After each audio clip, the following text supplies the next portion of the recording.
Pascal's wager is routinely summarized as, you bet, and you only lose if God exists, and you wagered that he doesn't. But Pascal's argument is much deeper than that. Pascal was encouraging an attitude of humility. Live as if God exists. Pascal recommends that we all abate our passions. That's good advice, but it hardly requires a belief in God to do so. In his own words, within the text of his famous wager, Pascal denies the need for God to be the motivation for goodness.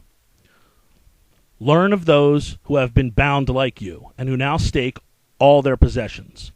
These are the people who know the way which you would follow, and who are cured of an ill of which you would be cured. Follow the way by which they began, by acting as if they believed. Taking the holy water, having masses said, etc. Even this will naturally make you believe. Now what harm will befall you in taking this side? You will be faithful, humble, grateful, generous, a sincere friend, truthful. Certainly, you will not have those poisonous pleasures, glory and luxury. But will you not have others? I will tell you that you will thereby gain in this life. That's the key. Pascal was no fool, but he did suffer, as we all do, from cultural bias.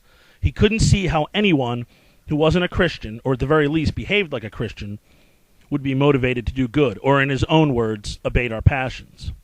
It's clear that on the one hand, Pascal thought that God was the only source of motivation for goodness in mankind. But at the same time, he claimed that being humble, grateful, generous, and truthful would be their own reward, that you would gain in this life. Maybe Pascal was saying that humans as a group couldn't act that way without the motivation of a heavenly reward. Unfortunately, we can't know for sure, as Pascal's wager is derived from his incomplete notes and published posthumously. It's almost as if he's been cut off in mid-sentence, so I'm inclined to look at his argument from his point of view. He assumed that the Christian religion was the one true faith, and that God, if God exists, would reward belief in God in the afterlife. He points out that, therefore, a belief in God is preferable to non-belief, since a belief in God is the only way to be sure of gaining the eternal heavenly reward. Regardless of what we think of the assumptions, it's good logic. Of course, Pascal knew that belief isn't a choice, and he outlined the best course for acquiring the belief, acting as if you had the belief.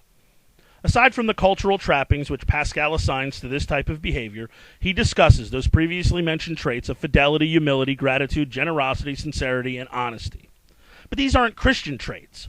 These are the basic traits praised by the ancient Greek philosophers, the virtues extolled by the Roman Empire's civil religion, and universally accepted ethics of humanists all over the world today. Pascal's argument is not simply believe in God because it's a good bet. Pascal talks about how belief in God is the better bet, and thus you should make every effort to acquire a real belief. Pascal recommends acting as if you believed. That is, acting as if you will be judged for your actions at the time of your death. In this regard, Pascal is saying essentially the same thing that any ethical non-theist would say. Pascal claims that your motivation should be eternal bliss, but that by seeking this, you will improve your lot here and now, in this life. Ignoring that important part of Pascal's argument really misses the point of the entire mental exercise, since by merely attempting to live up to a higher standard of conduct, you will improve your position by cultivating desired traits in your own self. Granted, you don't need the motivation of an afterlife to live a meaningful and ethical life, but that fact has no bearing on the fact that you will improve your life and the lives of those around you if you attempt to act as if you believe. Pascal's wager is about the importance of the decision and how best to act. Pascal didn't offer his wager as a proof of the existence of God. Many people have interpreted the wager as proof, but it's not. It is exactly what Pascal intended, a guide for the best way to act because of the uncertainty of the situation. It's not a proof, and Pascal says so in the text. If there is a God, he is infinitely incomprehensible, since, having neither parts nor limits, he has no affinity to us. We are then incapable of knowing either what he is or if he is. Pascal's wager is a guide to behavior in the face of uncertainty.